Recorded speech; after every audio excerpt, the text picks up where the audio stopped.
The sandals.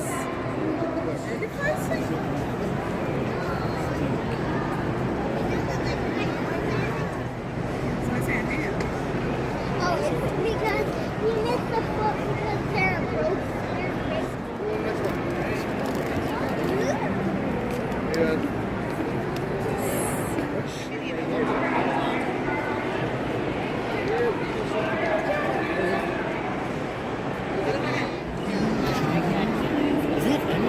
Yeah, it's Emmett.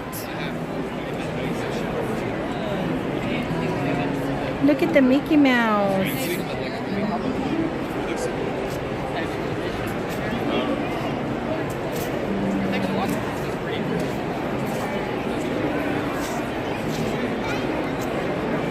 Look, we have the funny house.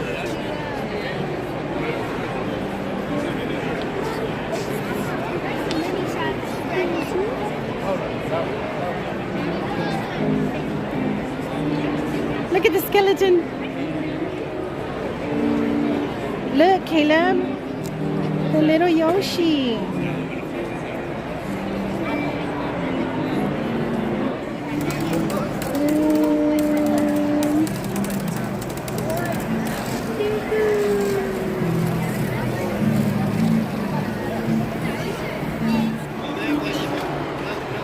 So this is really cool, guys. People go to each little individual section. They'll give you a square with a number on it. You create it, and then they attach it to the bigger puzzle piece.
Hi.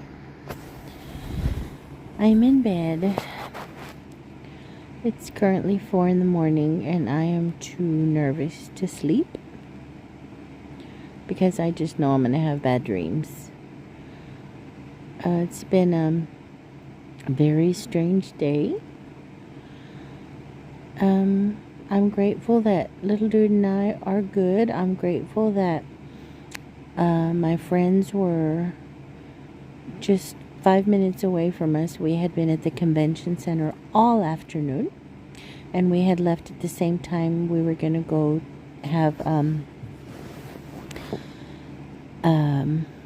dinner. at a restaurant that little dude wanted to go to.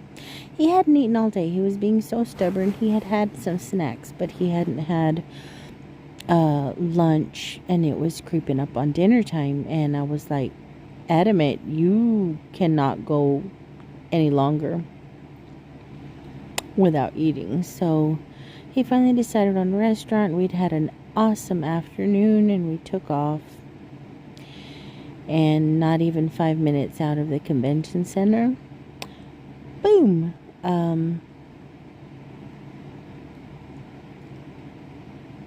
I T-boned a driver, and I don't remember much about what happened. I mean, I remember everything that happened, but didn't. I don't know if that makes sense. I haven't had a car accident in so long. And it was different this time, because this time my child was with me. And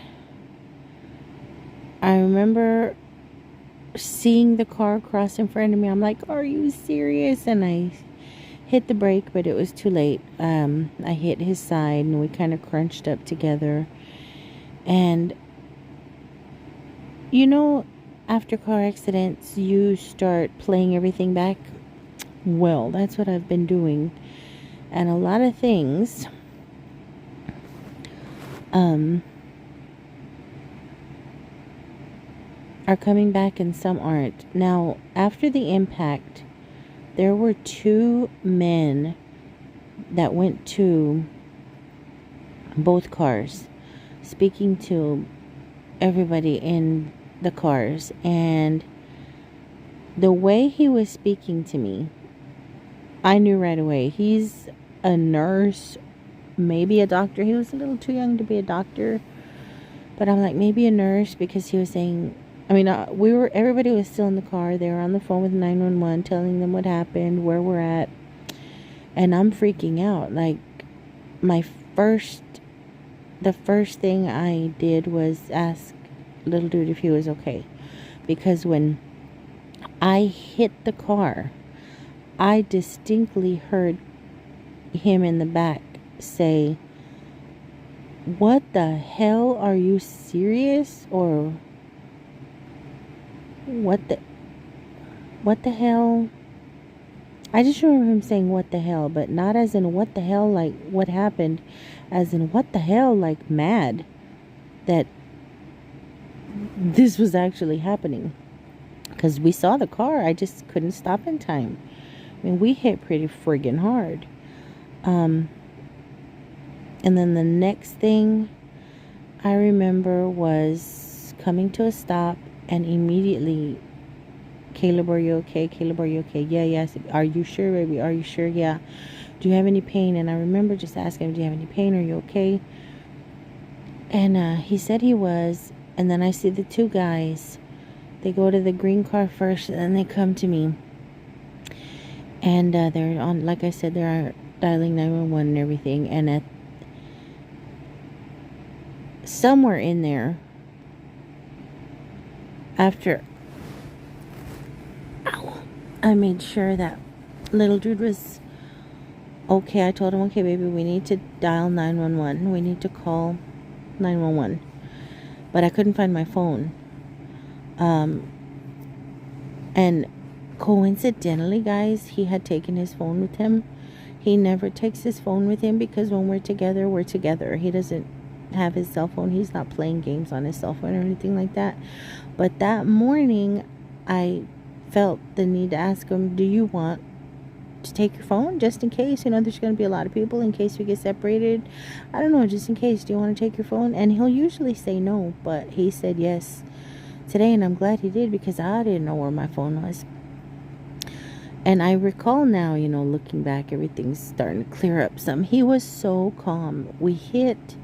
I'm asking him, "Are you okay?" He says, "Yes." "Are you sure? Are you sure?" "Yes." I said, "Okay, we need to call 911. I'm panicking. I can't find my phone." My glasses had flown off my face, so I didn't realize until I was looking for my phone that I can't see worth a crap.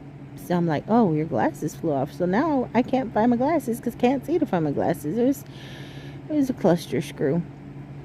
But I find my glasses, and I tell him, we need to call 911. And I remember him being so calm. He was just so calm. He takes out his phone. Okay, Mom, here it is, Mom. He opens his little screen, and I call 911. And as soon as I start talking to the operator, it starts to hit me like, oh my gosh, I was just in a freaking car accident with my kid, and this is bad. Like, this is bad. Their car is all scrunched up on the side, and my hood is practically touching my windshield, and there's smoke, and it's a mess. And that's when I noticed the two guys talking to the people in the green car, and then they come over to me, and I'm on the phone with 911, and one of the more talkative of the witnesses is being so sweet, so friendly.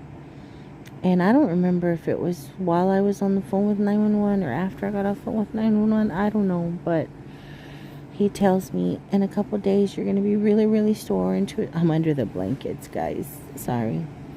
In 2 or 3 days, you're going to be really, really sore. So take ibuprofen and do hot and cold, alternate between hot and cold compresses wherever you feel hurt, but absolutely follow up with your doctor. And it's just the way he was talking. I said, are you a nurse? And he's like, I'm a nurse practitioner. I said, I can tell. I said, tone of your voice and, just how you're talking. And he kind of laughed, and he said, well, it's my job, and I don't remember much after that other than him saying, wow, that's fast, because no sooner had we gotten on the phone with 911 than we could hear sirens. And let me tell y'all something. I'm not dogging out Dallas at all, but response time for Dallas police is really long.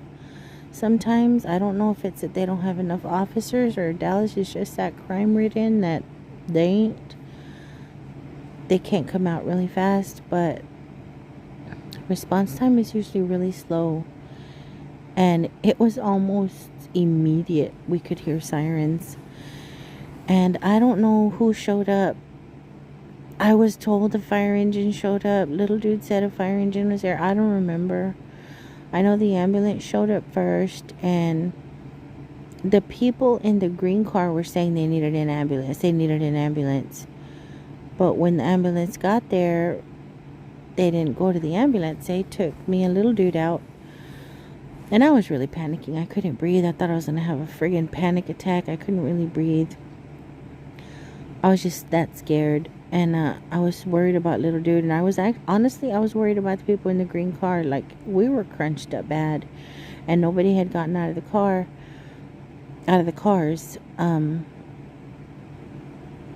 Sorry, guys. My shoulders and my neck hurt.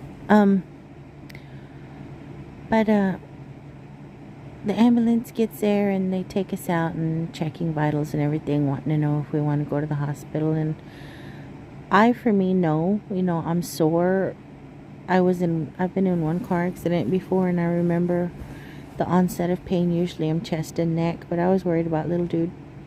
And I had them check out little dude, check him over, and he was fine. He said he didn't feel any pain. So they advised us, to go see our physician the next day, which is Sunday, who's open, to see our physician the next day, or just to pay attention to our body cues, if we're hurt or whatever. Oops, what happened? To, go see a physician or whatever, if we feel worse. Then the police showed up. They take my statement. They go and try and get the statement of the other person, but they don't speak English. And through all of it, we find out the driver does not have a driver's license. He did not have ID on him, but for some reason he had a picture of his ID in his phone. So he took a picture of his ID and keeps it in his phone instead of carrying the ID with him. But he did have insurance. And this is what's confusing me and my friends, who eventually, thankfully, showed up on the scene, because we had all left the convention center together. So they showed up a few minutes later, and we were all confused. Like, how does this person not have a driver's license, but they have insurance? Who knows? I don't know. And now I think I'm thinking a little clearer. I wonder if the insurance is not his. You know what I mean? Like if the insured person is not this person. But I won't know until I get the police report. I won't know if the name of the man driving is the same name on the insurance card.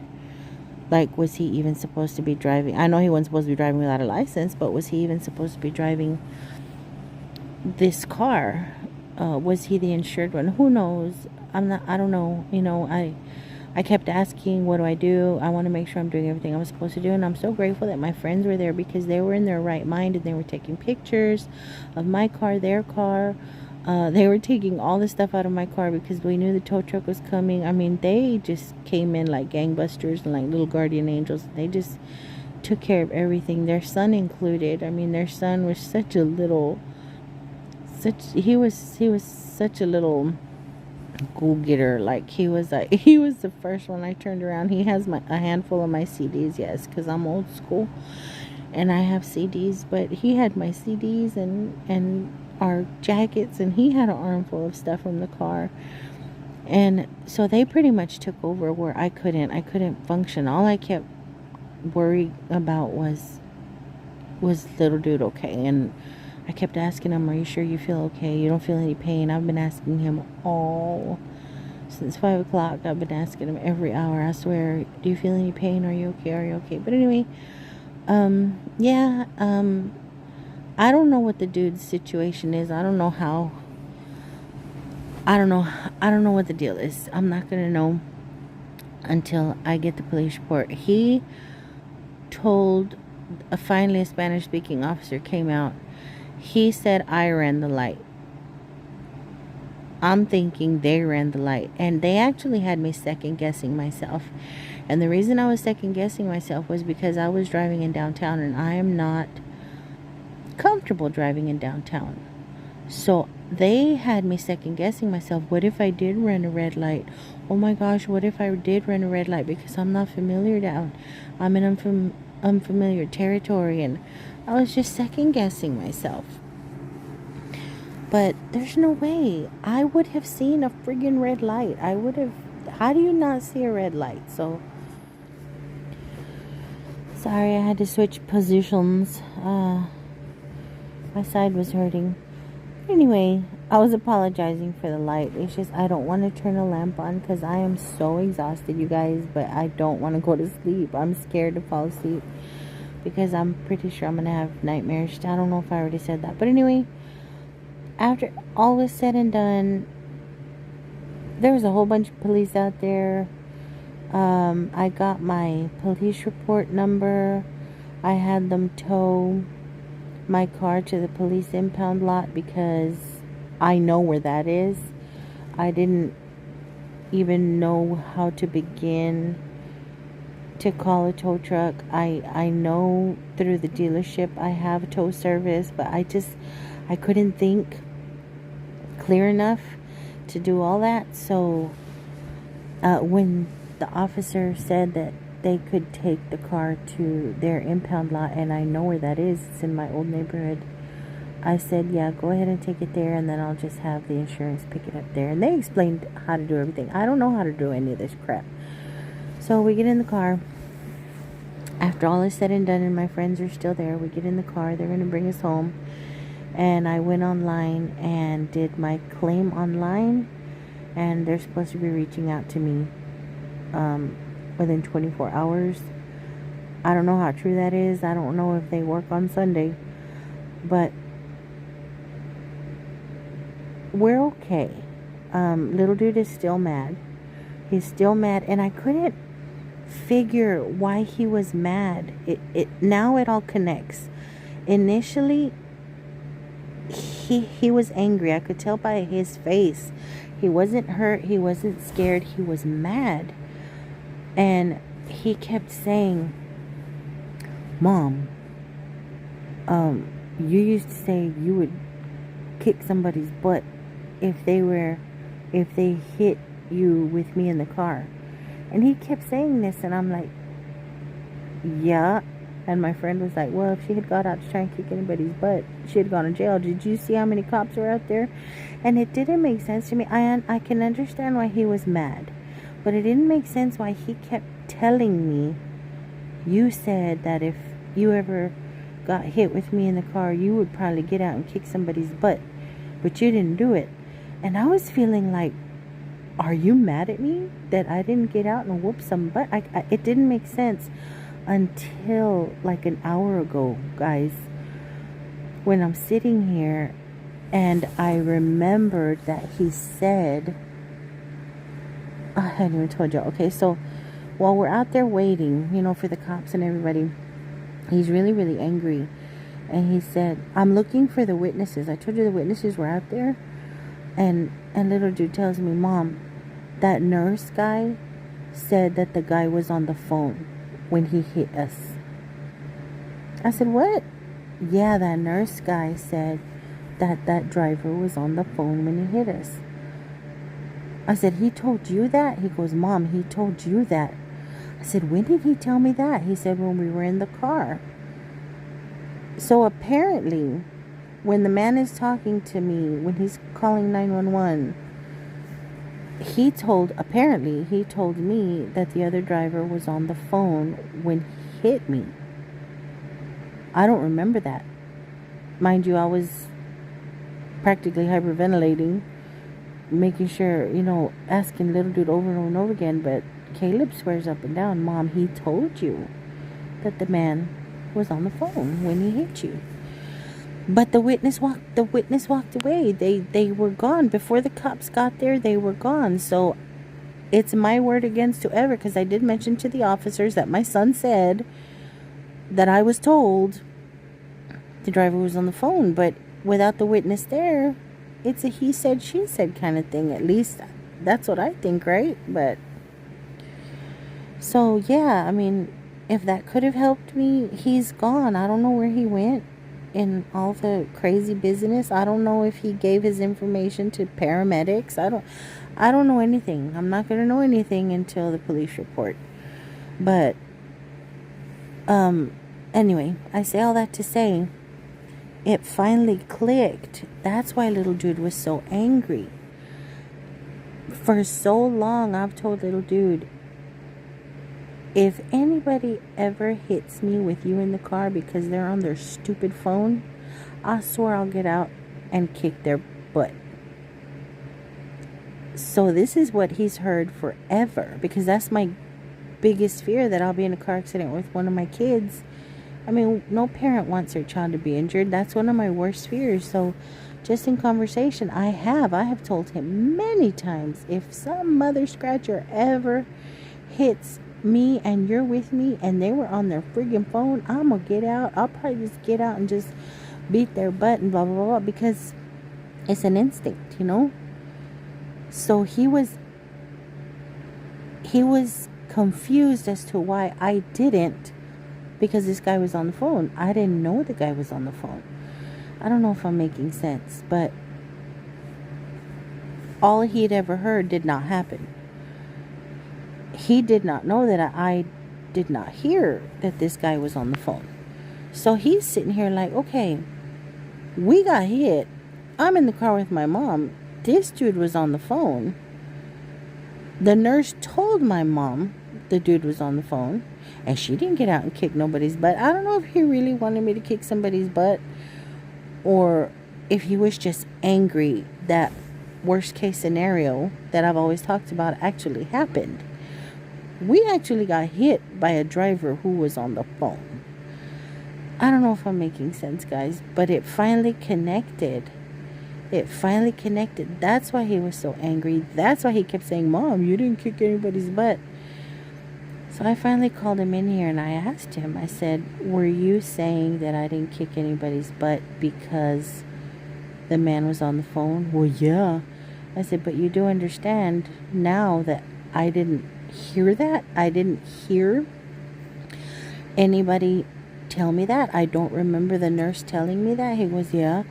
I said, it wasn't until after everything that you told me you heard that I knew. And he goes, yeah. I said, so I was just trying to clarify for myself. And I know I'm babbling. It's just been a long, crazy day. It started off so great. It's the longest day ever. Look, it's into another day now. I'm sure it's like 5 in the morning now, heck. But I know I'm rambling. I don't want to go to sleep. I don't want to go to sleep. I'm exhausted. I have to get up, go get a rent-a-car, and then I have to go to the impound lot. Hopefully they'll let me gain access to my car, because as clean a sweep as my friends and their little boy did on my car, I forgot a pair of really expensive sunglasses and my work badge. I don't have any access to the hospital. I don't have any access to my office. I don't have any access to the parking lot. I have no access to anything.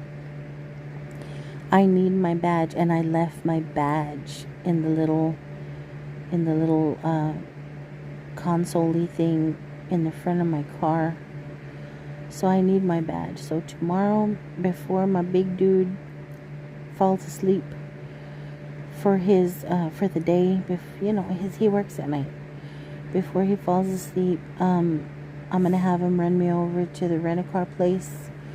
I was gonna rent directly from Toyota, which I've done before, but they're not open until Monday, and I need a car, and I got stuff to do. So I'm gonna have him take me to the rent-a-car place, and then I'll get in contact with the impound lot and get down there and hopefully get the stuff out of my car that I need, and hopefully my insurance contacts me soon in regards to what it is we're gonna do. I don't know how long it takes for a police report to be done. I didn't think to ask the officer, but I do have officers. Man, they came out like crazy. We were so shocked. Not only did they come out really fast, they came out in numbers, and that's just not normal. That's not normal for Dallas. But they were all amazing. They were all amazing and helpful and very reassuring. They were just awesome. But yeah, that's what's on my agenda tomorrow. Get a rent-a-car and the few little things left in my car, and then Monday I'll start trying to focus on the police report. And I'm sitting here, guys, still second guessing myself. What if I run a red light? But how do you run a friggin' red light? It's a red light. I'm second guessing myself, and I'm tired, and my head hurts, and my body hurts, and my boob hurts. I have a bruise coming up on my boob where the seatbelt crossed. But I kept checking little dude every few hours. Lift your shirt. Let me make sure you don't have any bruises. He does have a mark, a really dark red mark on his neck where the seatbelt snagged him. But he says he doesn't have any pain, no tenderness, no bruising. I don't see any bruising. But he's mad. And I tried to explain to him. I said, I think I'm too shocked to be mad yet. And because we are home, and because we are safe now, and because you were not hurt, I'm not mad yet. I know mad's gonna come. I said, but I'm not mad yet. I'm more tense and worried, and I'm more focused on you, checking on you, making sure that you're not in any pain, trying to make sure that you're not going to wake up in any pain. I said, but trust me, the mad is going to come. I said, but right now it's just not there. Right now I'm just grateful that we're safe and home, and I want to focus on you and make sure that you're okay. But mad's going to come. I know me. But I need to get some sleep, and I hope I don't have bad dreams. I hate friggin' nightmares, and it doesn't take much. Once my anxiety is peaked, or if I see something that bothers me, I friggin' have bad dreams. I've always been this way, and you guys, I can't get the impact and the sound of the crunch out of my head. Like, I think about it, I'm like, did you really just get in front of me like that? Did that really happen? I keep seeing the impact and hearing the crunch of the metal on metal. And I know that's going to play itself into some crazy dream, but I'm rattling. I know I am. And I'm keeping myself busy by putting together a video. So I'm so sorry about the red light under this blanket.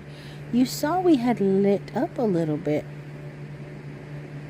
earlier. I don't know where that light came from under here, but anywho, guys, my head hurts. I am gonna pray for a peaceful sleep. Literally, I'm gonna pray for peaceful sleep and set my alarm to, heck, at this point, honestly, my son will be home in an hour, but the rental place doesn't open till 9.